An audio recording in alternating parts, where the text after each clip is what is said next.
ప్రార్థన చేసిన సహోదరులకు ప్రభు నామమున వందనాలు తెలియజేస్తూ ఉన్నాను. అదే విధముగా కూడి వచ్చిన సహోదరులకు ప్రభు నామమున మరొకసారి వందనాలు తెలియజేస్తూ ఉన్నాను. కొద్ది నిమిషాలు దేవుని వాక్యాన్ని మనము ధ్యానించుకుందాం. అయితే ప్రియ సహోదరులారా, మనము మీకా గ్రంథాన్ని అధ్యయనం చేస్తూ ముందుకు వెళుతూ ఉన్నాం. ఈ మీకా గ్రంథంలో మనం పరిశీలన చేస్తూ ఉన్నప్పుడు మీకా అనే ఒక ప్రవక్త, ఒక పల్లెటూరు వాతావరణం నుంచి వచ్చిన ఒక ప్రవక్త. ఈ ప్రవక్త ఇశ్రాయేలు ప్రజలకు లేదా యూదా ప్రజలకు వాక్యాన్ని ప్రకటిస్తున్న పరిస్థితులు, అయితే వాళ్ళు కలిగి ఉన్న లోపములు, వాళ్ళు కలిగి ఉన్న పాపములు, వాళ్ళకి జరగబోయే శిక్షను మీకా వివరిస్తున్నట్లుగా మనం చూస్తూ ఉన్నాం. ఇక్కడ మీకు ఈ యొక్క బొమ్మని ఒకవేళ చూసినట్లయితే దీనిలో 3 సైకిల్స్ ఉన్నాయి. అంటే మొదటి సైకిల్, రెండో సైకిల్, మూడో సైకిల్. సైకిల్ అంటే ఇక్కడ స్టార్ట్ అయ్యి మళ్ళా అక్కడ ముగించడము, అంటే చక్రము. మొదటి సైకిల్లో ఏం చేశాడంటే కాల్, అంటే పిలుస్తూ ఉన్నాడు, వినమని అడుగుతూ ఉన్నాడు. వినమని అడుగుతున్నప్పుడు ఏమని వినమని అంటున్నాడంటే జడ్జిమెంట్. అంటే ఏమి వినమని తన ప్రజలకు తెలియజేస్తున్నాడంటే, మీకు తీర్పు ఉన్నది, మీరు అది వినండి, అది మీరు గ్రహించండి అనే విషయాలను మీకా 1వ అధ్యాయంలో పిలుస్తూ ఉన్నాడు. పిలిచాడు. ఎందుకు పిలిచాడు? తీర్పు ఉన్నదని పిలిచాడు. అయితే ఈ తీర్పు ఎందుకు అంటే ఎవిడెన్స్, అంటే వాళ్ళు చేసిన పొరపాట్లకి ఎవిడెన్స్. అంటే ఎవిడెన్స్ ఏదో చూపించు అని అంటూ ఉంటాం కదా. అంటే ఈ తీర్పు ఎందుకంటే వాళ్ళు చేస్తున్న పొరపాట్లు ఏమిటి అంటే, వాళ్ళు విగ్రహారాధికులు, వాళ్ళు అబద్ధికులు, వాళ్ళు లంచగొండులు, వాళ్ళు స్వార్థపరులు, వాళ్ళు ద్వేషకులు. ఇటువంటి చెడు లక్షణాలు వీళ్ళు కలిగి ఉన్నారు కాబట్టి వాళ్ళకి ఏముందంట? తీర్పు ఉంది. ఆ తీర్పును ఎవరు ప్రకటిస్తున్నారంట? ఈ మీకా ప్రకటిస్తూ ఉన్నాడు. అయితే తర్వాత ఆశ, అంటే హోప్. అంటే ఇక్కడ చూడండి, ప్రవక్త ఎప్పుడూ కూడా వినమని చెప్పాడు. ఏం వినమన్నాడంటే, మీరు చేసిన పాపాలకి వచ్చే ప్రతిఫలము లేదా తీర్పు ఇదిగోండి, ఎవిడెన్స్. చూడండి, ఎవిడెన్స్ తర్వాత హోప్. అంటే ఇది ఒక సైకిల్. రెండవ సైకిల్ ఎక్కడ ప్రారంభమైందంటే 3వ అధ్యాయంలో ప్రారంభమైంది. చూడండి, మీకా గ్రంథము 3వ అధ్యాయము 1వ వచనాన్ని చదవండి. మీకా గ్రంథము 3వ అధ్యాయము 1వ వచనం నుంచి చదవండి.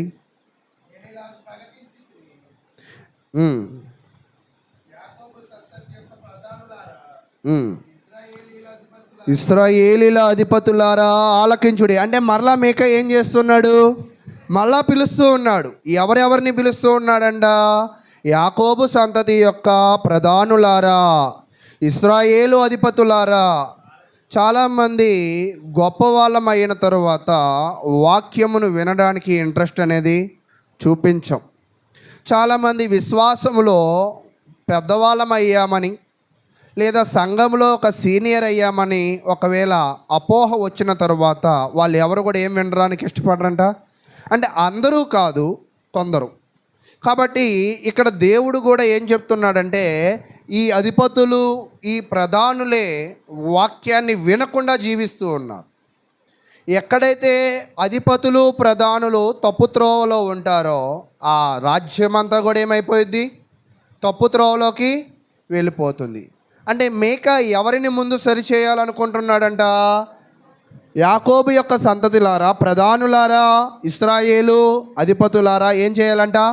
ఆలకించుడి. అంటే ఈరోజు చాలామంది దేవుని వాక్యమును వినడంలో విఫలమైపోతూ ఉన్నాం. ఎప్పుడూ చెప్పేదేగా అని వినొచ్చు, కొంచెం బోర్గా ఉన్నది కదా. మొన్న శుక్రవారం మనం చూసాం కదా, చెప్పేటప్పుడు నిద్రపోయే వాళ్ళు ఉంటారు, ఆవలించే వాళ్ళు ఉంటారు, ఇంట్రెస్ట్ లేని వాళ్ళు ఉంటారు. కానీ ప్రవక్త ఏం చెప్తున్నాడంటే అలాంటి స్వభావాలను మీరు కలిగి ఉండవద్దు. మీరేం చేయాలంటే ఖచ్చితంగా ఆలకించుడి. అంటే ఒక సైకిల్ మళ్ళీ ప్రారంభమైంది, ఆలకించుడి. ఎవిడెన్స్ ఏంటంటే 9వ వచనం చదువుదాం.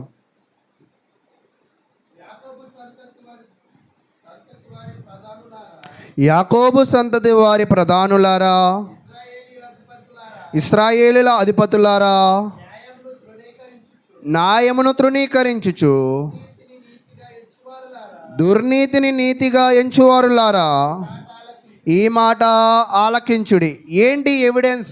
ఏంటి వీళ్ళు చేస్తున్నది అంటే న్యాయమును వాళ్ళు ఏం చేస్తున్నారంట? తృణీకరించారు. అంటే న్యాయమైనది ఏదైతే ఉన్నదో ఆ న్యాయాన్ని వాళ్ళు ఇష్టపడడం లేదు. ఏదైతే న్యాయమైనది ఉన్నదో దానిని వాళ్ళు ఏం చేశారంట? విడిచిపెట్టారు. కాబట్టి ఈ 3వ అధ్యాయంలో వినమని చెప్పాడు. వినమన్న వారు వాళ్ళు చేస్తున్న వాటికి ఏమిటో, తర్వాత దుర్నీతిని వాళ్ళు ఎలా ఎంచారంట? కొంతమంది నిజంగా కూడా వాళ్ళే వండుతారు, వాళ్ళే తింటారు, వాళ్ళే ఏం పొగుడుతారు? రుచిగా ఉంది అని. ఇక్కడ ఇశ్రాయేలు ప్రజల పరిస్థితి కూడా ఎలా ఉన్నది అంటే న్యాయమును తృణీకరించారు. వాళ్ళు చేస్తున్నది ఏమని నమ్ముతున్నారంట? న్యాయమని నమ్ముతూ ఉన్నారు. ఈరోజు మనము ఆలస్యముగా రావడము, ప్రార్థనలో లేకపోవడము, బైబిల్ చదవకపోవడము, ప్రార్థన చేసుకోకపోవడము, ఇవన్నీ కూడా మనం ఏమనుకుంటున్నామంటే న్యాయమును ఏం చేసినట్లే? తృణీకరించినట్లే. అయితే మనము చేస్తున్నదే మనం ఏమనుకుంటున్నామంటే న్యాయము అని అనుకుంటున్నాం. తర్వాత దుర్నీతిని, అంటే మనము చేస్తున్న అన్యాయమైన ప్రవర్తనను, మనము కలిగి ఉన్న పరిస్థితులనే మనం ఎలా ఎంచుతామంట? నీతిగా ఎంచుతాం. అంటే దేవుడు అంతా చూస్తున్నాళ్లే, నేను ఎంత అలిసిపోయి వచ్చానో దేవుడికి బాగా తెలుసు, నేను ఎందుకు రాలేకపోతున్నానో దేవుడికి బాగా తెలుసు, నేను ఎందుకు ఇబ్బంది పడుతూ ఉన్నానో దేవుడికి బాగా తెలుసు.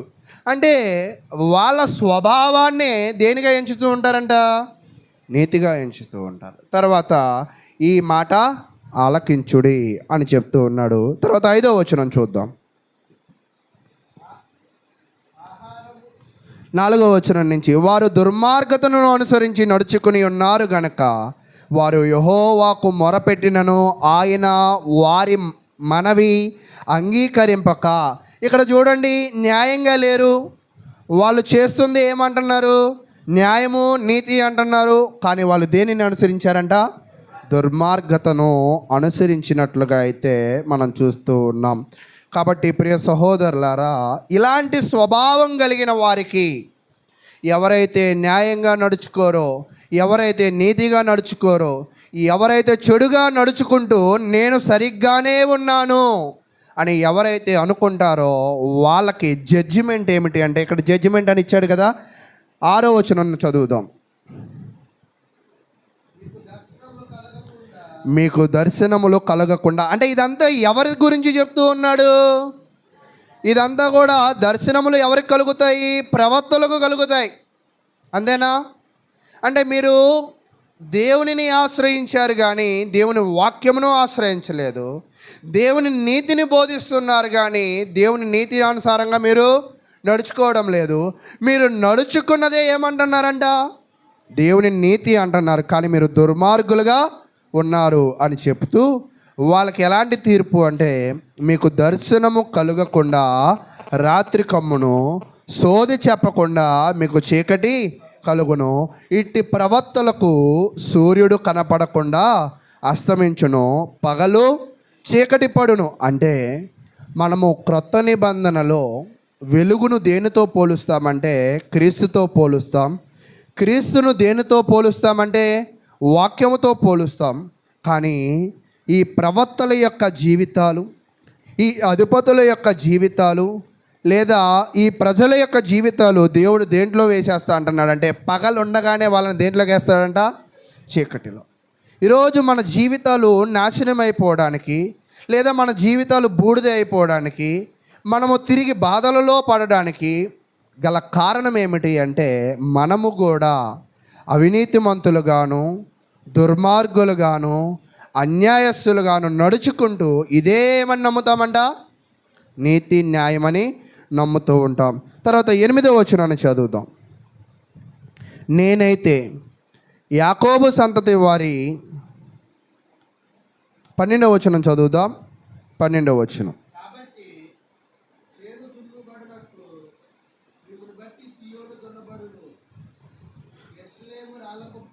యెరూషలేము రాళ్ళ కుప్పలగును, మందిరమున్న పర్వతము అరణ్యములోని ఉన్నత స్థలముల వలె అగును. మీరు ఏదైతే మందిరాన్ని చూసి గొప్పది అనుకుంటున్నారో, ఏదైతే మందిరము దేవునిది అనుకుంటున్నారో, మీరు దేవుని మందిరములో ఉంటున్నారు కానీ వాక్యానుసారంగా మీరు లేరు. న్యాయాన్ని ప్రకటిస్తున్నారు కానీ న్యాయంగా మీరు జీవించట్లేదు. అలాగే మీరు నడుచుకుంటుందే ఎప్పుడు కూడా న్యాయం అని మీరు బలంగా నమ్ముతున్నారు. అంటే మీరు నిర్లక్ష్యంగాను అశ్రద్ధగాను ఉన్నారు. మీరు అశ్రద్ధగా ఉన్నారు కాబట్టి ఏదైతే గొప్పగా యెరూషలేమును చెప్పుకుంటున్నారో ఆ యెరూషలేము ఏమైపోద్దంట, రాళ్ళ కుప్పగును. ఏదైతే మందిర పర్వతము గొప్పదని ఎన్నుకుంటున్నారో అది అరణ్యములోని ఉన్నత స్థలముల్లో వలె అగును. అంటే మీరు గొప్పవి అని చెప్పుకుంటున్న వాటిని నేనేం చేస్తానంట, పాడు చేస్తాను. అదే ఇప్పటిదాకా మొదటి సైకిల్ 1వ అధ్యాయంలో ప్రారంభమయ్యి 2వ అధ్యాయంలో ముగింపబడింది. 2వ సైకిల్ పిలుపు వచ్చింది, తర్వాత ఎవిడెన్స్ ఏం జరుగుతుంది అనేది తెలుస్తుంది, తర్వాత జడ్జిమెంట్ వాళ్ళకి ఎలాంటి తీర్పు ఉన్నదో అంటే వాళ్ళు చేసిన తప్పులు ఆ తప్పులకి తగ్గ తీర్పు. అయితే ఈరోజు మనము హోప్ 4 ఆశ అంటే ఈరోజు 4వ అధ్యాయంలో మనం దేని గురించి నేర్చుకుంటున్నామంటే ఆశ. దేవుడు వినమని చెప్పాడు, వాళ్ళు చేసిన పాపాలను తెలియజేశాడు, వాళ్ళు చేసిన పాపాలకు వచ్చే శిక్షను తెలియజేశాడు. అయితే తిరిగి 4వ అధ్యాయంని ఈరోజు మనమైతే పరిశీలన చేయడానికి మనం ముందుకు వెళదాం.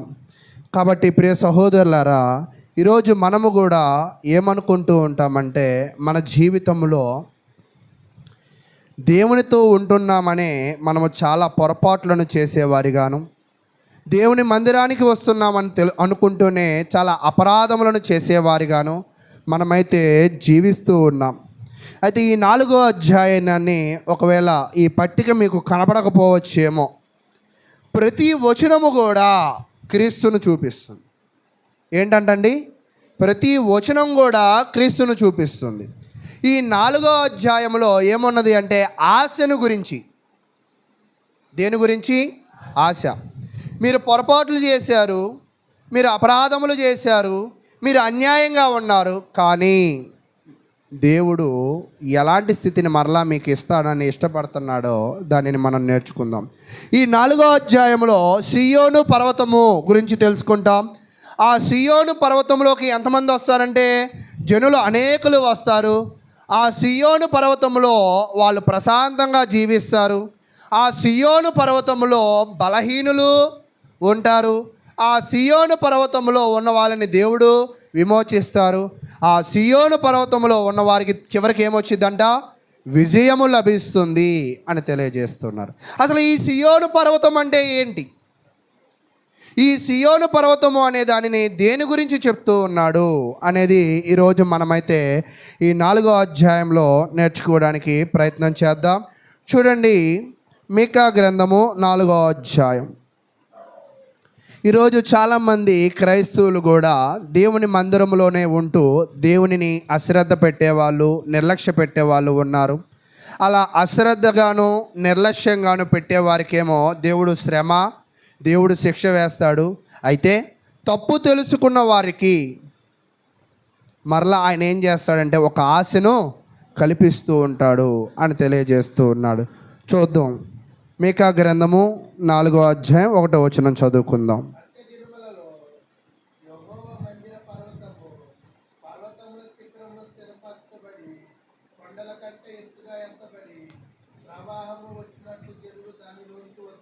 ఇక్కడ మీరు గమనించండి, 3వ అధ్యాయంలో ఎక్కడ ఆపాడంటే యెరూషలేమును ఎలా చేస్తా అన్నాడంట, రాళ్ళ కుప్పగా చేస్తా అన్నాడు. సియోను పర్వతాన్ని ఎలా చేస్తా అన్నాడంట? అరణ్యం వల్లే చేస్తా అన్నాడు. అంటే మీరు ఏదైతే గొప్పగా ఎంచుతున్నారో దాన్ని నేను నాశనం చేస్తాను. ఈరోజు మనము కూడా దేవునిని విడిచిపెట్టి మన ఉద్యోగాలను గొప్పగా ఎంచుకుంటాం. దేవునిని విడిచిపెట్టి మన వ్యాపారాలను గొప్పగా ఎంచుకుంటూ ఉంటాం. దేవుని విడిచిపెట్టి మన వ్యవహారాలను గొప్పగా ఎంచుకుంటూ ఉంటాం. ఎవరైతే దేవునిని విడిచిపెట్టి వాటిని గొప్పగా చేస్తారో దేవుడు అప్పుడు ఆయన ఏం చేస్తాడంట? వీటిని పాడు చేస్తూ ఉంటాడు. ఒక వ్యక్తి దేవుని దగ్గర ఉండకపోతే ఎందుకు నాశనం అయిపోతాడు? పోయిన శుక్రవారం కూడా చదివాం. అతడు నీటి కాలువల యొరను నాటబడినదై ఆకువాడక తన కాలమందు దేవుని దగ్గర నువ్వు ఉండగలిగినట్లయితే తను నీకంటూ ఒక సమయాన్ని ఇస్తాడు. ఆ సమయంలో తన కాలమందు ఏమైందంటది అంటే నీకంటూ వచ్చే నీ సమయంలో దేవుడు నిన్ను అభివృద్ధిపరుస్తాడు. అప్పటిదాకా నువ్వేం చేస్తావు? నిజమైన క్రైస్తవుడు, నిజమైన దేవుని యందు విశ్వాసం ఉంచినవాడు అప్పటిదాకా ఆ నీటి కాలువల యొరనే జీవిస్తాడు, దేవుని యొద్దనే జీవిస్తాడు. కానీ కొంతమంది షార్ట్ కట్లో ఎదగాలనుకుని ఇక్కడ ఉంటే పని జరగడం లేదు, ఇక్కడ ఉంటే అభివృద్ధి జరగడం లేదు, ఇక్కడ ఉంటే నా బ్రతుకులో మార్పే లేదు, ఇక్కడికి రావడం ఇబ్బందిగా ఉంది, ఇక్కడ ఉండడం నష్టంగా ఉంది అని అనుకుని ప్రార్థనలను ఎవరైతే విడిచిపెడతారో తన కాలమందు ఫలించేదిగా ఉంటే ఇప్పుడు తన కాలమందు ఫలించని వాటిగా దేవుడు ఏం చేస్తాడంట? అట్టి వారిని చివరి చెప్తూ ఉంటాడు, దుష్టులు నాశనమునకు ఎక్కడికి నడుపుతారంట? నీతిమంతుల సభలో ఎవరు నిలవరు? పాపులు నిలవరు. నీతిమంతుల మార్గము ఎవరికి తెలియను? యెహోవాకు తెలియను. దుష్టుల మార్గము నాశనమును అనుకును. అంటే దుష్టుడు అంటే మీకు అర్థమైందా? మీకా గ్రంథంలో దుష్టుడు అంటే ఎవరెవరి గురించి చెప్పుకున్నాం చెప్పండి. ఇప్పుడు అన్యాయంగా ఉన్నవారు, దుర్మార్గులు, వారు చేస్తుందే కరెక్ట్ అని నమ్మేవాళ్ళు, లంచాలు తీసుకునేవాళ్ళు, అన్యాయాన్ని ప్రకటించేవాళ్ళు, అబద్ధాలు చెప్పేవాళ్ళు, అంతేనా? దేవునిని విడిచిపెట్టేవాళ్ళు. ఇలాంటి వారిని దేవుడు ఏం చెప్తున్నారంటే దుష్టుడు అని తెలియజేస్తూ ఉన్నాడు. కాబట్టి దేవుడు ఎప్పుడూ కూడా దుష్టులను గొప్ప స్థితిలో ఉంచడు. అయితే ఆర్థికంగా బాగుండవచ్చేమో కొంతకాలం తర్వాత ఏమైపోతారు? బలహీనపడే అవకాశం ఉంటుంది. అయితే ఈ యొక్క మీకా గ్రంథము 4వ అధ్యాయంలో దేవుడు ఏం తెలియజేస్తూ ఉన్నాడంటే ఆశాజనకం. పర్వతాలు నాశనం చేస్తా అంటున్నాడు, అరణ్యంగా చేస్తా అంటున్నాడు. మరి జనాలు ఎలా బ్రతికేది? జనాలు ఎలా ఆశీర్వదింపబడేది? జనాలు ఎలా దేవుని మందిరానికి వచ్చేది? అంటే దేవుని మందిరం ఏం చేస్తా అన్నాడు? పాడు చేసేస్తా అన్నాడు కదా. మరి ఈ 4వ అధ్యాయం ఏం చెప్తుంది అంటే భౌతికంగా కట్టిన దేవుని ఆలయాన్ని నేను నాశనం చేస్తా అంటే పాత నిబంధనలోనే దేవుడు ఏం చెప్పాడంటే భౌతికంగా కట్టే కొండలు దేవునివి, భౌతికంగా కొండల మీద నిర్మింపబడ శిలువలు దేవునివి, సముద్రాల దగ్గర కట్టబడే పెద్ద పెద్ద ఆలయాలు దేవునివి కావు. వాటన్నిటినీ కూడా పూర్వమే దేవుడు ఏం చేస్తాన్నాడంట? నాశనం చేస్తా, పాడు చేస్తానన్నాడు. అలా పాడైపోయిన వాటిని ఈరోజు నువ్వు ఆశ్రయిస్తున్నావంటే నువ్వు కూడా ఏమైపోతావు? పాడైపోతావు. అయితే ఈ అధ్యాయంలో 1 నుంచి 5 వచనాలు మనకేం నేర్పిస్తుంది అంటే దేవుడు ఇప్పుడు ఒక రాజ్యాన్ని స్థిరపరుస్తాడు. దేవుడు ఇప్పుడు ఒక ఆలయాన్ని కడతాడు. ఈ ఆలయము ఎలాంటిది అంటే ఇటుక మీద ఇటుక వేసి కట్టేది కాదు. ఈ ఆలయము ఎలాంటిది ఏంటంటే మనుషులు అందరూ కలిసి ఆత్మ మీద ఆత్మను కలిపి కట్టేది. అంటే దేవుడు ఇప్పుడు కడతా అన్నది ఏంటంటే ఇసుక, సిమెంటు, కంకరతో కట్టబడే భౌతికమైన ఆలయం కాదు. సంఘము, ఐక్యత, ప్రేమ, నిరీక్షణ ఇటువంటి లక్షణాలతో మనుషులతో కట్టే ఒక ఆలయాన్ని దేవుడు ఏం చేస్తా అన్నాడంట? కడతా అన్నాడు. యెరూషలేము నిర్మాణికుడు సొలొమోను అయితే స్థానిక సంఘ నిర్మాణికుడు ఎవరంటే క్రీస్తు ప్రభువారు. యెరూషలేమును కట్టింది బంగారముతో అయితే స్థానిక సంఘమును కట్టేది దేంతో అంటే ఆత్మతో అనేది మనమైతే గ్రహించాలి. అయితే ఈ ఆత్మతో కట్టబడినప్పుడు సంఘముగా వచ్చిన వారందరూ కూడా అక్కడ ఏం జరుగుతుంది అంటే 2వ వచనం, మీకా గ్రంథము 4వ అధ్యాయము 2వ వచనం. అంటే ఆ కాలంలో ఇంతకుముందు ఇటుక మీద ఇటుక కట్టి బంగారం మీద బంగారం కట్టిన ఆలయంలో ఎవరు మాత్రమే వచ్చేవాళ్ళు? ఇశ్రాయేలులు మాత్రమే, యోధావారు మాత్రమే వచ్చేవాళ్ళు. అక్కడికి ఎవరికి ఆహ్వానము లేదంటే అన్యులకి ఆహ్వానము లేదు, పిల్లలకి ఆహ్వానము లేదు, పరిశుద్ధ మందిరంలోకి వెళ్ళడానికి ఎవరికి ఆహ్వానమే లేదు. కానీ ఇప్పుడు కట్టబడే ఆలయము ఎలా ఉంటుంది అంటే అన్యజనులు అనేకులు వచ్చి సియోను నుండి ధర్మశాస్త్రమును, యెరూషలేము నుండి యెహోవా వాక్కు బయలు వెళ్ళెను. అంటే ఇప్పుడు దేవుడు ఒక ఆశను పుట్టించాడు. అయ్యా, భౌతికమైంది నాశనం చేస్తానని అనుకుంటున్నారు కదా, అదేం కాదు. ఇప్పుడు ఏం చేస్తాను? కొత్తది కడతాను. ఒక్కోసారి కొన్ని కట్టడాలు కూడా ఒక 20 సంవత్సరాల క్రితం చూసినట్లయితే ఈ బిల్డింగు ఎలా కట్టబడిందో చూసిన వాళ్ళు ఎవరైనా ఉన్నారా? నా ప్రశ్న మీకు అర్థమైందా? ఉంది. ఎలా ఉండేది? రేకులే, ఇంకా తాటాకు, అంతేనా? అంటే తాటాకుతో ఉన్నదానిని కొంత రేకులుగా చేసాం, రేకులతో ఉన్నదానిని సీలింగ్గా చేసాం, అంతేనా? అంటే ఒకటి ఎందుకు నాశనం చేస్తారంటే తెలివైన వాళ్ళు ఎప్పుడు కూడా దానిలో ఇంకా గొప్ప దానిని చేస్తారు. దేవుడు కూడా యెరూషలేమును ఎందుకు నాశనం చేశాడంటే యెరూషలేము కండ గొప్ప ఆలయాన్ని దేవుడు కట్టాలనుకున్నాడు. ఆ ఆలయం ఏంటో తెలుసా? స్థానిక సంఘం. అంటే ఈ సంఘమును కట్టింది ఎవరు? దేవుడే. ఈ సంఘములో నిర్మాణకుడు ఎవడు? యేసుక్రీస్తు. ఈ సంఘమును నడిపించేది ఎవరు? యేసుక్రీస్తు. యేసుక్రీస్తుతో ఉన్న స్థానిక సంఘ సభ్యులు ఎలాగ ఉండాలంటే కలిసి ఉండాలి. అంటే ఈ క్రీస్తు పేరట మీరు కూర్చుని మీరు కలిసి లేకపోతే క్రీస్తు చేత కట్టబడిన వాళ్ళు మీరు కాదు. అర్థమవుతుందా నేను చెప్తుంది? ఈరోజు ఏదో వచ్చి వెళ్ళిపోయినంత మాత్రాన, ఏదో కార్యక్రమాలలో రానంత మాత్రాన, ఏదో నాకేం సంబంధం లేదు అని అనుకున్న వాళ్ళందరూ కూడా వాళ్ళ జీవితంలో క్రీస్తుతో మీరు ఏమవ్వట్లేదంట? కట్టబడడం లేదు. మీకు నేను ఒక చిన్న ఉదాహరణ చెప్తాను. ఏంటి ఆ ఉదాహరణ అంటే జతపరుచుట అని అంటారు కదా. నేను ఇక్కడ వాల్ ఫ్యాన్స్ అంటారు. వాల్ ఫ్యాన్స్ అంటే గోడకి అమర్చబడిన ఫ్యాన్లు అంటారు కదా. జతపరచండి ఎక్కడెక్కడ ఉన్నాయో ఇలా, అంతేనా? సరే, సీలింగ్ ఫ్యాన్స్ ఎలా ఉన్నాయి జతపరచండి అంటే? ఇదేమో జెడ్ ఆకారంలో ఉంది, ఇదేమో వి ఆకారంలో ఉంది, అంతేనా? మీకు జతపరచడం బాగానే వస్తుందా? అయితే ఈరోజు దేవుడు కూడా క్రీస్తు యెరూషలేమును పారవేసి ధర్మశాస్త్రమును కొట్టివేసి ఆయన నూతన నిబంధనని ఇచ్చి ఆ నూతన నిబంధనలో ఒక సంఘాన్ని దేవుడు ఏం చేశాడంట? నియమించాడు. ఇప్పుడు ఆ సంఘాన్ని ఇక్కడ పెట్టాడు. ఆ సంఘంలో జనులు ఆ సంఘముతో జత కట్టబడుతున్నారా? జత కట్టబడట్లేదు లేదా? జత కట్టబడాలి అంటే సీలింగ్ ఫ్యాన్లు అలా ఉన్నాయని రాశారు, వాల్ ఫ్యాన్లు ఇలా ఉన్నాయని రాశారు కదా. సంఘం అయితే ఇలా ఉంది. ఆ సంఘంలో జనులు సంఘానికి తగ్గట్టు ఉన్నారా? అంటే క్రీస్తుతో నువ్వు జత చేయబడుతున్నావా? క్రీస్తు సంఘములో ఉండే ప్రేమ, ఐక్యతలు, సహవాసములతో నువ్వు జత చేయబడుతున్నావా? అలా నువ్వు జత చేయబడకపోతే నువ్వు క్రీస్తు సంఘములో ఇంకా కూడా కట్టబడలేదు, నువ్వు సభ్యుడిగా కూడా అంగీకరించబడలేదు. అంటే దేవుడు ఇక్కడ చెప్పబడుతున్నది ఏంటంటే ఒక సంఘాన్ని గురించి చెప్తున్నాడు. ఆ సంఘములో నీవేమవ్వాలంట? జత అవ్వాలి. నువ్వు జత అవ్వాలి అంటే సంఘములో ఉన్న విధి విధానాలకు నువ్వేమవ్వాలి అంటే లోబడకపోతే సంఘ సభ్యుడు కాదా? నా మాట మీకు అర్థమైందా? ఇప్పుడు మీరు ఒక ఆర్గనైజేషన్లో చేస్తూ ఉన్నారనుకోండి. ఆర్గనైజేషన్ కొన్ని రూల్స్ పెట్టింది.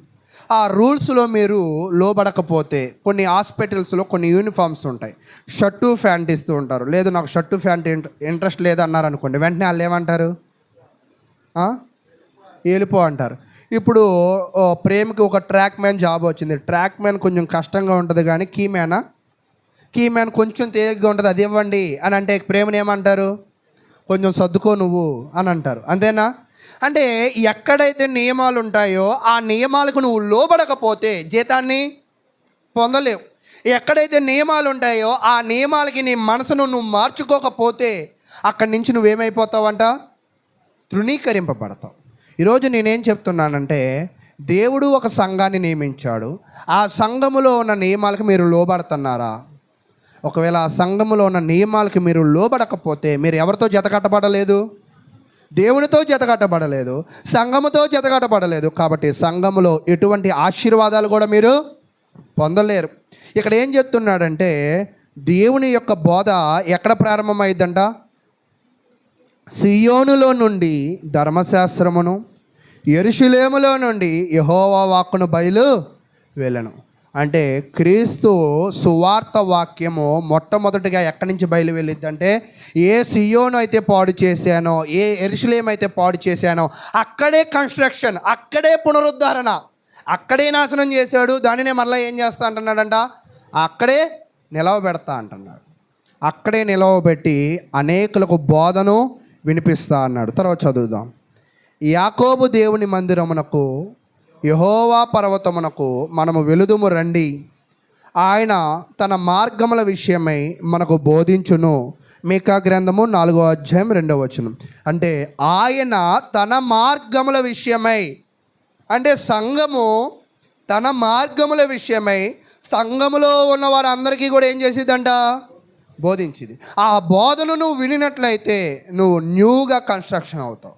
ఆ బోధను నువ్వు వినకపోతే, ఆ బోధానుసారంగా నువ్వు జీవించకపోతే, పాత యెరూషలేమును ఎలా అయితే నాశనము చేశాడో, పాత సియోనును ఎలా అరణ్యముగా మార్చాడో, నీ జీవితాన్ని కూడా దేవుడు అలాగే మారుస్తాడు.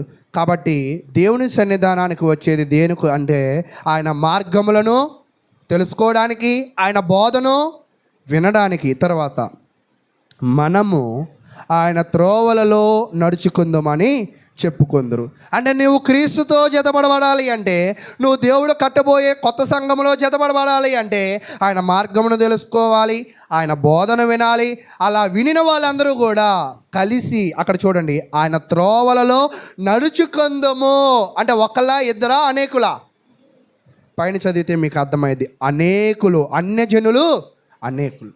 అంటే ఇక్కడ నిర్ణయాలు ఒకళ్ళు తీసుకోవాలా, ఇద్దరు తీసుకోవాలా, అనేకులు తీసుకోవాలా? వాక్యానుసారంగా ఒక్కలు నడిస్తే చాలా, దేవుని పని ఒక్కలు చేస్తే చాలా, అనేకులు చేయాలా? అంటే దేవుని సంఘంలో నువ్వు సభ్యుడివైతే నువ్వు అనేకులుగా కలిసి ఉంటావు, అనేకులుగా కలిసి ఒకటిగా ఉంటావు. అనేకులు కలిసి ఎలా ఉంటావంట, ఒకటిగా ఉంటావు. ఈరోజు మనం ఒకటిగా ఉండగలుగుతున్నామా, అనేకులుగా ఉండగలుగుతున్నామా? మీరు ఎప్పుడు కూడా నదిని మీరు చూస్తున్నట్లయితే ఫ్లాట్గా వెళ్తూ ఉంటుంది, అంతేనా? అంటే ఏకరీతిగా వెళుతుంది. చీమల లైన్ని కూడా మీరు చూసినట్లయితే అది ఎలా వెళ్తుందంట, ఒక ఏకరీతిగా వెళుతుంది. ఈరోజు సంఘము కూడా ఒక ఏకరీతిగా వెళ్ళగలుగుతుందా? సంఘము కూడా ఒక ఏకరీతిగా వెళ్ళగలుగుతుందా?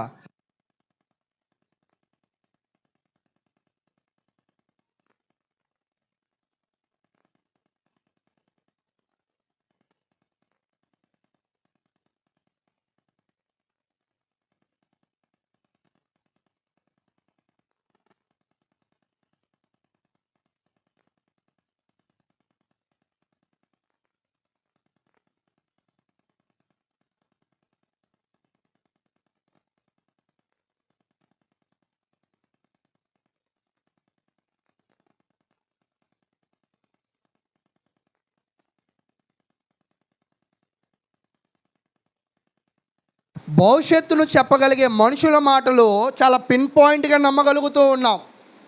అది చెప్పుకోవడానికి ఇంటికి కాయలు కట్టుకునే వాళ్ళము ఉన్నాం.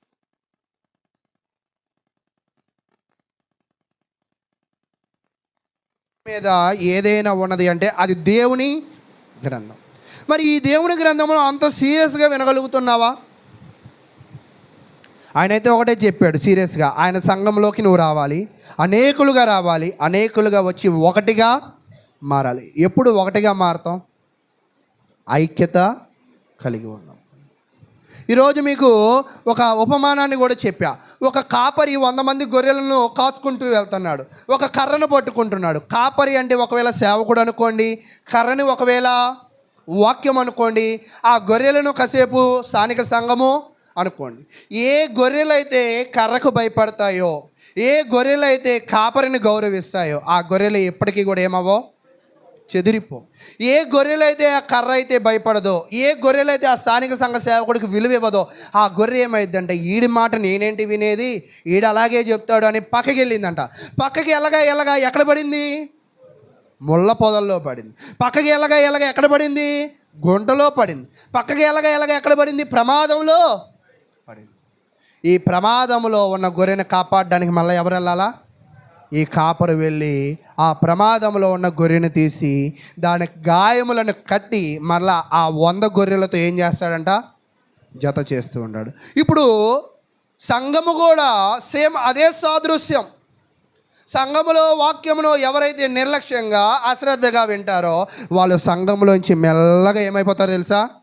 చెదరిపోతూ ఉంటారు. సంఘానికి క్రమేపీ రావడం మానేస్తూ ఉంటారు. తర్వాత వచ్చినా కూడా విశ్వాసపూరితంగా వారి లక్షణాలు ఉండవు. కాబట్టి వాళ్ళు క్రీస్తుతో ఏమవ్వలేదంట? జత చేయబడలేదు. అంటే అక్కడ దేవుని యొక్క గ్రంథములో ఉన్న వాక్యాన్ని వారు సరిగా నేర్చుకోలేదు. వాళ్ళు దేవుని యొక్క త్రోవలను తెలుసుకోలేదు. కాబట్టి ప్రియ సహోదరులారా, దేవుడు వాక్యం ఏం చెప్తుంది అంటే, ప్రియ జనాంగమా, మీరు సంఘానికి లోబడాలి, సంఘంలో వాక్యానుసారంగా మీరు ఏం చేయాలంట? నడుచుకోవాలని తెలియజేస్తూ ఉంది. తర్వాత వచనం మీకా గ్రంథము 4వ అధ్యాయం 3వ వచనం.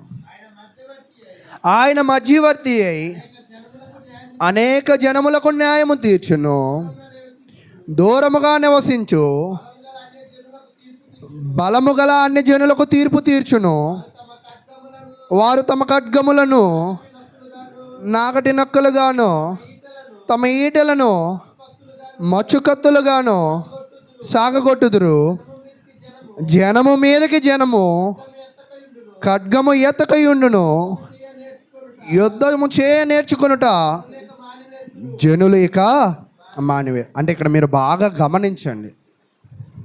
3వ అధ్యాయం దాకా ఏం చెప్పారంటే, జనాలు కొట్టుకుంటున్నారు, జనాలు అబద్ధాలు ఆడుతున్నారు, జనాలు దుర్మార్గులుగా ఉన్నారు, జనాలు అన్యాయస్తులుగా ఉన్నారు. కాబట్టి వారు ఆశ్రయించిన ఆలయాలను, వాళ్ళకి ప్రవచించిన ప్రవక్తలను అందరినీ కూడా ఏం చేస్తా అన్నాడు? నాశనం చేస్తా అన్నాడు. తిరిగి ఆయనే మరలా ఏం చేస్తా అన్నాడంటే, ఒక సంఘాన్ని కడతా అన్నాడు. ఆ సంఘంలో ఎలా ఉంటారంట? అనేకులు కూడి వస్తారంట, ఆ అనేకులు బోధ వింటారంట, త్రోవలలో నడుచుకుంటారంట. ఆ అనేకులకి దేవుడు ఏమనుగ్రహిస్తా అంటున్నాడంటే శాంతిని. మీకు ఒక ఫేమస్ వాక్య భాగం ఉంటుంది మత్తయి సువార్తలో, ప్రయాసపడి భారం మోయువారులారా ఎవరి దగ్గరికి రావాలా? నా యొద్ద కంటే దేవుడి దగ్గరికి ఎలా వెళ్ళగలం మనం? చాలామంది దేవుడి దగ్గరికి వెళ్ళకుండా దేవుడినే మన ఇంట్లో పెట్టుకుని బంధిద్దాం అనుకుంటారు. దేవుడేమో ఒక కుక్క పిల్ల కాదు, దేవుడేమో ఒక కుందేలు పిల్ల కాదు, దేవుడేమో ఒక పిల్లి పిల్ల కాదు, మీ ఇంట్లో పెట్టేసి ఆయన కట్టుకోవడానికి. కాబట్టి క్రైస్తవులైన ప్రతి ఒక్కరు చాలామంది ఏమనుకుంటారంటే, ప్రార్థనకు వెళ్ళకపోయినా పర్వాలా, సంఘంగా కట్టకపడపోయినా పర్లేదా అని అనుకుని ఇళ్లల్లోనే మందిరాలను పెట్టుకుని, ఇళ్లల్లోనే ఫోటోలు పెట్టుకుని, ఇళ్లల్లోనే ఏదో చేద్దాం అనుకుంటూ ఉంటారు. కానీ అది వాక్యానుసారమైనది కాదు అనేది ఎలా చెప్పగలవు అంటే, దేవుడు కట్టిన సంఘంలోకి ఎంతమంది రావాలంట? అనేకులు. కానీ ఇళ్లల్లో కట్టబడ సంఘాలు ఎవరు ఉంటారు? వాళ్ళు మాత్రమే ఉంటారు. మీ దేవుడు అంటే వాళ్ళు నమ్ముకున్న ఫోటోలు మాత్రమే ఉంటాయి, అంతేనా? కానీ దేవుడు ఏం చెప్తున్నాడంటే అనేకులు రావాలి. అనేకులు ఎలా అవ్వాలంటే అక్కడికి వచ్చాక ఒకటిగా కావాలి. ఆ ఒకటిగా ఉన్న వారికి దేవుడు ఏమిస్తా అన్నాడంటే, వాళ్ళు యుద్ధము చేయని నేర్చుకున్నట జనులేక మానివేతురు. వారికి దేవుడు ఏమిస్తా అన్నాడంటే శాంతిని ఇస్తా అన్నాడు. ఎలాంటి శాంతి అంటే 4వ వచనం నేను చదువుతున్నా. ఎవరి భయము లేకుండా ప్రతి వాడును తన ద్రాక్ష చెట్టు కిందను తన అంజూరపు చెట్టు కిందను కూర్చుండును. ఈరోజు మన జీవితములలో ప్రశాంతత కోల్పోతున్నాము అంటే మీరు అర్థం చేసుకోవాల్సింది ఏంటంటే, సంఘానికి దూరం అవుతున్నాం. ఎవరైతే మీరు కళ్ళు మూసుకుని ఒకసారి పరిశీలన చేయండి, సంఘానికి దూరం అవుతూ ఉన్నారో వాళ్ళ జీవితాల్లో దేవుడు ఏం చేస్తాడంటే శాంతాన్ని, ప్రశాంతాన్ని తీసివేసి అశాంతంగా మారుస్తారు వాళ్ళ బ్రతుకులు. మళ్ళీ వాళ్ళు ప్రశాంతత కావాలని ఎక్కడికి వస్తారు చివరికి? అంటే మీకు అర్థమవుతుందా? శాంతిని అనుగ్రహించగలిగింది ఎవరు? దేవుడే. ఈరోజు నీ సంపాదన వల్ల, నీ ఉద్యోగం వల్ల, నీ వ్యాపారం వల్ల, నీ ధనం వల్ల ఆ శాంతిని నువ్వు కొనుక్కోలేవు. శాంతి అని పేరు పెట్టుకోగలవేమో, ప్రశాంతి అని పేరు పెట్టుకోగలవేమో. ఆ ప్రశాంతమైన మనసును నువ్వు పొందాలంటే ఎక్కడికి రావాల్సిందే? సంఘానికి రావాలి. ఈరోజు సంఘానికి లోబడని వారికి, సంఘానికి రాని వారికి, సంఘ నియమాలలో ఏకము కాని వారికి ఎప్పుడూ ప్రశాంతత లభించదు. అది సేవకుడు శపిస్తున్న శాపము కాదు, దేవుడు విధిస్తున్న వాక్యం. తర్వాత ఎవరైతే సంఘములోకి వస్తారో అక్కడ చెప్తున్నారు, ప్రతి వాడును తన ద్రాక్ష చెట్టు కిందనో తన అంజూరపు చెట్టు కిందనో కూర్చుండును. తన అంజూరపు చెట్టు, ద్రాక్ష చెట్టు అంటే తను ఏదైతే సంపాదించాడో, తను ఏదైతే కలిగి ఉన్నాడో, నేనున్న స్థితిలోనే దేవుడు ఏం కలిగిస్తాడంట? సంతృప్తి కలిగిస్తాడు. ఒక వ్యక్తి ద్రాక్ష తోట వేశాడు, ఆ ద్రాక్ష తోటను బట్టి అతనికి దేవుడు ఏమిస్తాడు? సంతృప్తి ఇస్తాడు. ఒక వ్యక్తి అంజూరపు చెట్టు వేశాడు, ఆ అంజూరపు చెట్టు కింద దేవుడు అతనికి ఏమిస్తాడు? అలాగే ఈరోజు దేవుడు నువ్వు చదువుకున్న దానిని బట్టే, నీకున్న జ్ఞానమును బట్టే, నీకున్న పరిస్థితిని బట్టే 5 తలాంతులు ఇస్తాడు. నువ్వు కలిగి ఉన్న దానిని బట్టే 2 తలాంతులు ఇస్తాడు. నువ్వు కలిగి ఉన్న దాని జ్ఞానాన్ని బట్టి నీకు 1 తలాంతు ఇస్తాడు. దానిని నువ్వు ఎలా ఖర్చు పెడుతూ ఉన్నావు, ఎలా ప్రశాంతంగా ఉన్నావు. కొంతమంది ఏం చేస్తారంటే ఈ తలాంతులన్నీ కూడా ఖర్చు పెట్టి మరలా ఏం చేస్తారు? సంపాదిస్తారు. 1 తలాంతోడు ఏం చేశాడు? చెప్పట్ల మీరెవరు? భూమిలో. అంటే దేవుడైతే ప్రశాంతతనిచ్చాడు, దేవుడైతే ధనాన్ని ఇచ్చాడు, దేవుడైతే స్కిల్స్ని ఇచ్చాడు, దేవుడైతే చదువునిచ్చాడు, దేవుడైతే ఆరోగ్యాన్ని ఇచ్చాడు. వీటిని మరలా దేవుని కొరకు ఖర్చు పెడితే దాన్ని దేవుడే ఏం చేస్తాడంట? బౌన్స్ చేస్తాడు. అంటే 2 చేస్తాడు. దానిని మనం మర్చిపోయి మనం ఏం చేస్తామంటే మనము కలిగి ఉన్న వాటిని దేవుని కొరకు కాకుండా మన కొరకు, మన ఆలోచన మేరకు దాన్ని ఎక్కడ దాస్తాం? భూమిలో దాస్తూ ఉంటాం. ఇలా భూమిలో దాచిన వాళ్ళు ఎవరు అంటే దేవుని మాటకు, సంఘమునకు, సంఘ సేవకుని వాక్యమునకు ఆలకించిన వారు, దానిని గ్రహించిన వారు, లోబడిన వారు ఎవరైతే ఉన్నారో వాళ్ళు దేవుని మందిరానికి దూరంగా ఉన్న వాళ్ళు చేసే పని కూడా అలాంటిదే. అలాంటిది దేవుడు ఎప్పుడు కూడా ఏం చేయడంట? వర్ధిల్లింప చేయడు. తర్వాత చెప్తున్నాడు, సైన్యములకు అధిపతియగు యెహోవా మాట ఇచ్చుచున్నాడు. అంటే మనకు మాట ఇచ్చిన వాడు ఎవరంట? ఒక్కోసారి యశ్పాదం గారు మనకు అనేక మార్లు చెప్పారు. ఒక వివాహం చేయాలనుకున్నప్పుడు ఎవరి దగ్గరకో ధనానికి వెళ్ళారు. వాళ్ళు ఏం చూపించారు? వెన్ను చూపించారు. అంతేనా?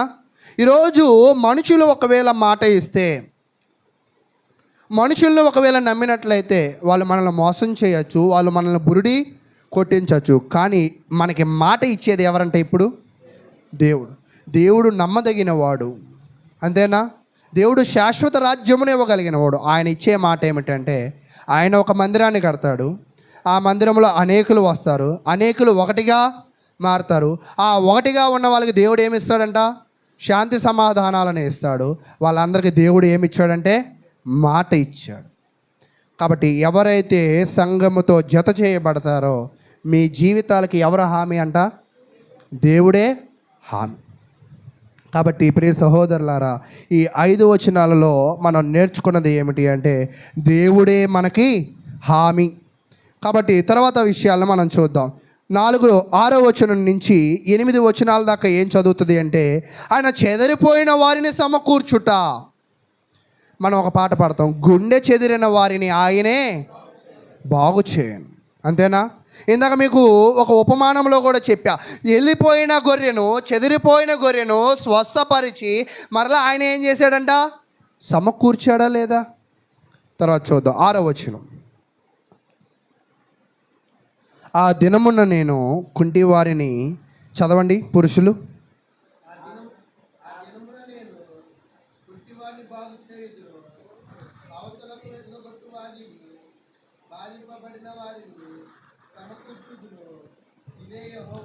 చాలు. ఈ వచనాన్ని ఒకసారి బాగా అబ్జర్వ్ చేయండి.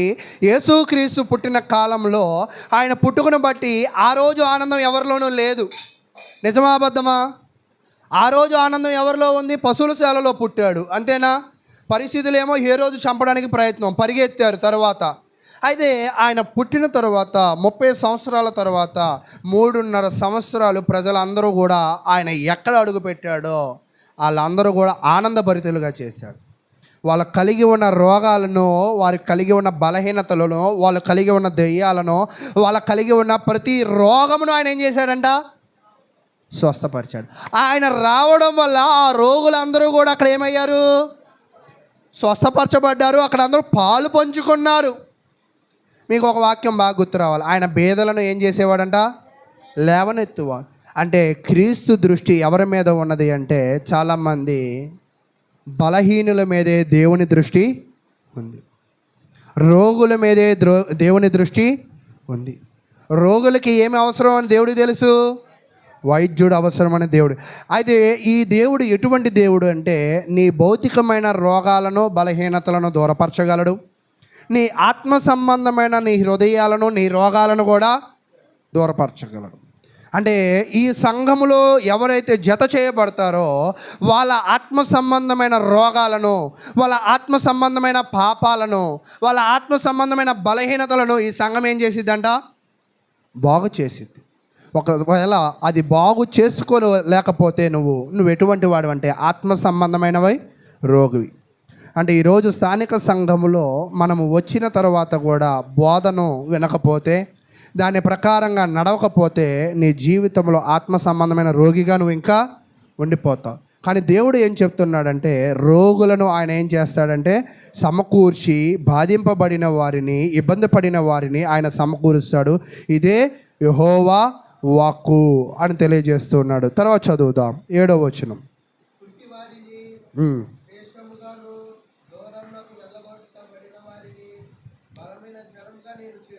అంటే 8వ వచనం దాకా మీరు చదువుతూ ఉన్నప్పుడు దేవుడు బలహీనులను తిరిగి సమకూరుస్తాడు, చెదిరిపోయిన ఇశ్రాయేలు ప్రజలకు మళ్ళీ రాజ్యాన్ని. అంటే ఇప్పటిదాకా వీళ్ళ రాజ్యం గొప్పదేమనుకున్నారంటే యెరూషలేమే గొప్పది అని అనుకున్నారు.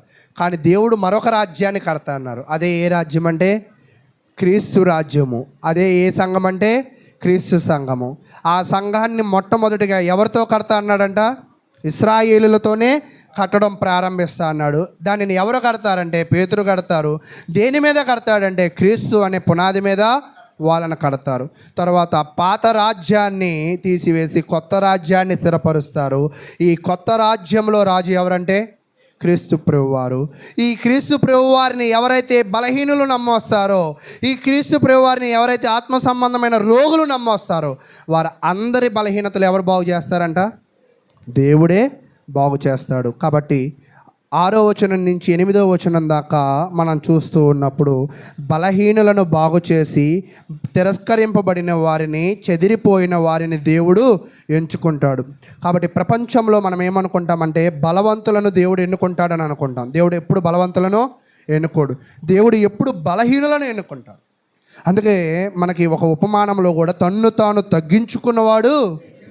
ఈరోజు నిజంగా ఈ లేఖనాలు చెప్పమంటే ఏ నేను చెప్తే బి మీరు చెప్తారు, కానీ ఆ స్వభావాలలో మనల్ని మనము తగ్గించుకుని దేవునిలో ఎదగగలిగిన మనసు మనలో ఉందా? కాబట్టి దేవుడు బలహీనులను, తిరస్కరించిన వారిని, చెదరిపోయిన వారిని ఆయన సమకూర్చి ఆయన ఏం చేస్తాడంటే వాళ్ళని ఎంచుకుంటాడు. నీ విఫలమైనట్టుగా అనిపిస్తే దేవుడు నిన్ను వదలట్లేదు, దేవుడు నిన్ను వదలడు. మీరు ఎప్పుడైనా చూడండి, యేసుక్రీస్తు ప్రభువారు ఎంతమంది శిష్యులను ఎన్నుకున్నాడు? గట్టిగా చెప్పాలి. వాళ్ళలో ఎవరైనా ఎడ్యుకేటెడ్ ఉన్నారా? వాళ్ళలో ఎవరైనా ఆస్తిపరులు ఉన్నారా?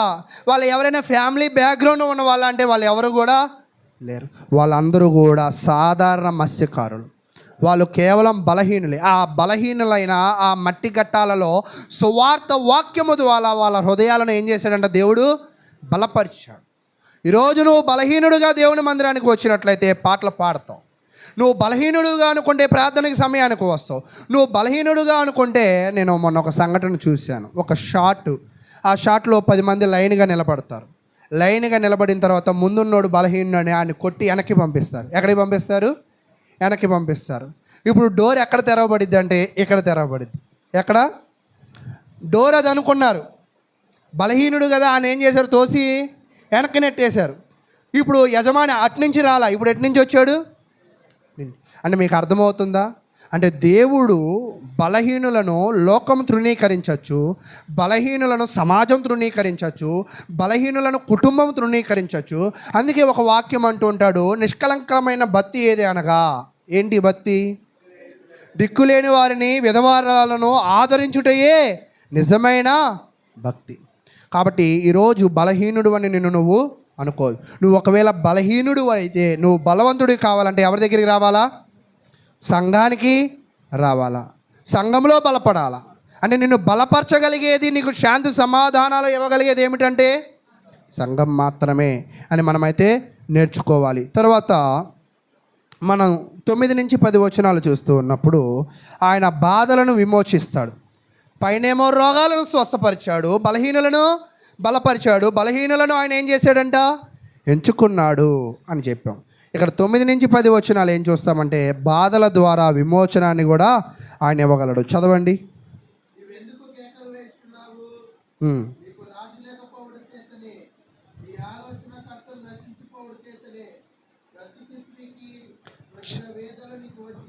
చాలు. ఇక్కడ ఏం చెప్తూ ఉన్నాడంటే నువ్వెందుకు నశించిపోతున్నావు, నీకెందుకు వేదనలు వస్తున్నాయి, నువ్వెందుకు ఇబ్బందులు పడుతూ ఉన్నావు, నువ్వెందుకు నాశనం అయిపోతున్నావు, ఓకే ఇవన్నీ నీకు వస్తాయి, కానీ వీటన్నిటిలో కూడా బాధలు శాశ్వతము.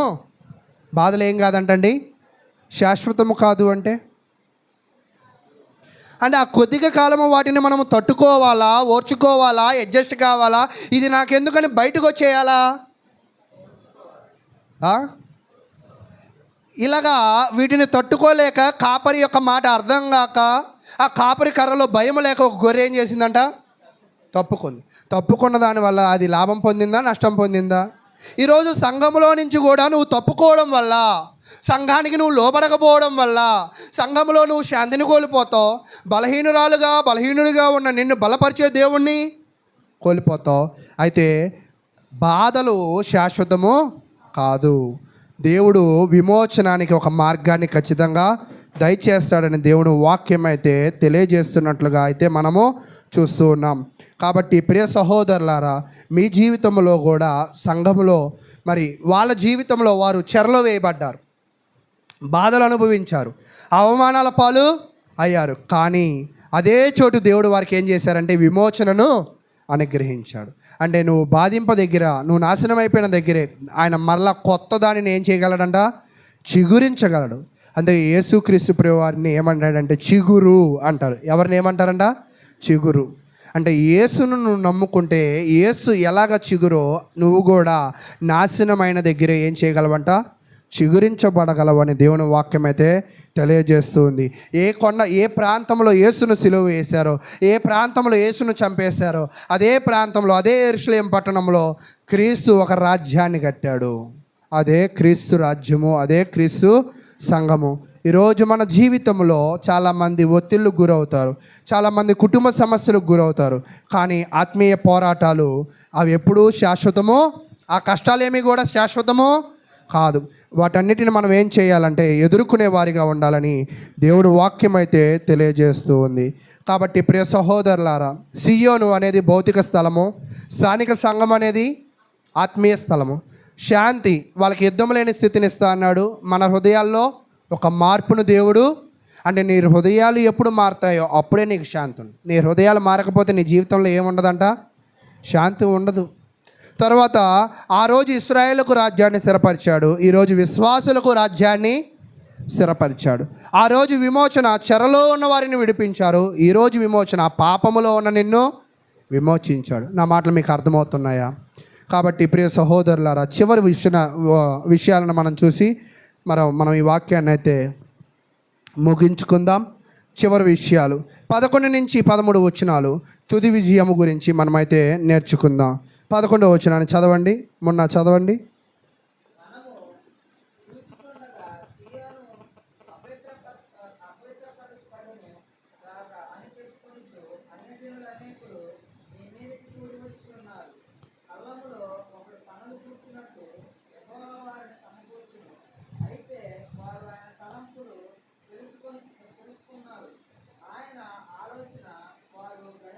చాలు.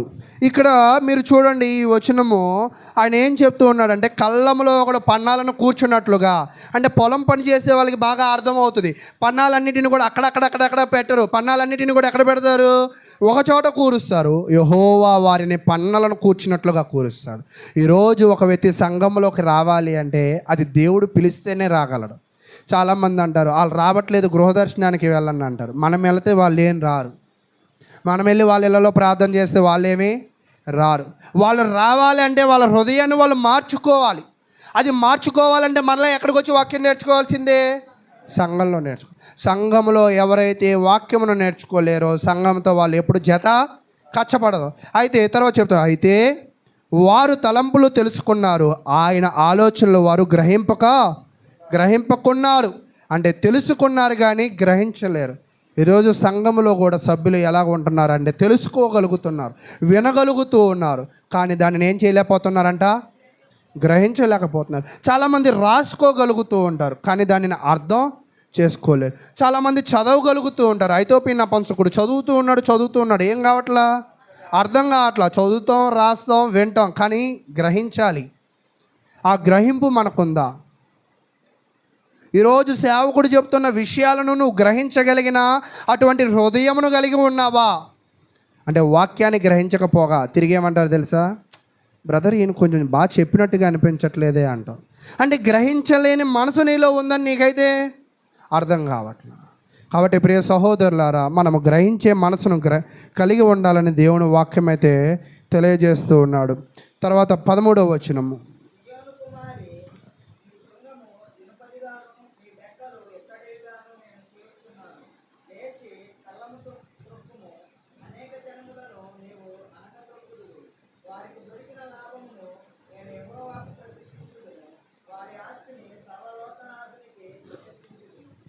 వాస్తవానికి ఈరోజు నిన్ను అక్కడ ఏం చెప్తున్నాడంటే, వారి ఆస్తి సర్వలోకనాథునికి ప్రతిష్ఠించును.